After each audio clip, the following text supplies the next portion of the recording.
un, changer bien sûr la forme de libération du secteur de l'hydrocarbure. Revenir sur une forme classique normale. Nous ne pouvons pas libéraliser l'importation. Nous créons un consortium, bien sûr, qui gère l'importation et le stockage. Nous devons investir à hauteur de 20 milliards de francs CFA sur le stockage actuel. Je vais parler des dépôts de Cotonou, de Boycon, de Parakou et de Natitengo.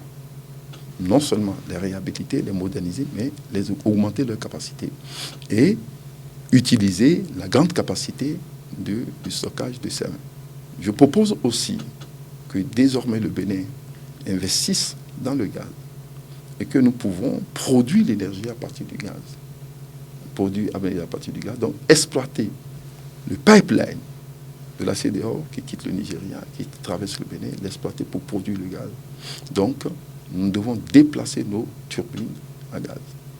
Nous pouvons aussi exploiter avec les autres pays, le Sénégal, la Côte d'Ivoire et autres, qui ont découvert de grands gisements de gaz, qui tournent leur exportation maintenant vers les pays européens. Nous discutons au sein de la CEDEAO pour que nous compensons la production énergétique à travers la production de ces gaz. Ça, c'est une projection sur 5-10 ans que nous devons faire. Dernière chose, au sein de la CEDEAO, nous devons nous entendre déjà avec le Niger pour que nous produisons l'énergie à partir de l'uranium. Aujourd'hui, le monde entier a compris que l'uranium, c'est une énergie propre. Nous avons l'uranium, il va falloir que nous discutons et que nous gérons au sein de la CEDEAO, tout au moins au sein de l'UEMOA, et que nous produisons l'énergie à partir de l'uranium. On peut le faire. La technologie se trouve aujourd'hui très simple, même avec les Russes, la Chine, nous avons avec l'Europe, nous avons avec les États-Unis. Donc c'est partout cette technologie.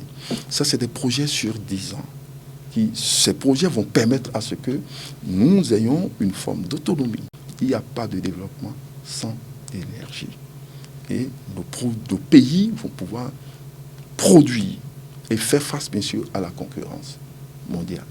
Nous ne devons plus subir les bouleversements sur le plan mondial. Nous avons subi l'esclavage. Nous avons subi la Première Guerre, subi la Première Guerre, la Deuxième Guerre mondiale. Nous sommes en train encore de subir aujourd'hui la guerre entre la Russie et l'Ukraine, que nous condamnons bien sûr. Mais nous ne devons pas continuer à subir. Nous ne pouvons pas continuer à subir. Et le Bénin peut jouer le rôle de pilier dans ce secteur. Et nous sommes à une position stratégique qui nous permet de porter ces projets au niveau de la sous-région et que ça marche.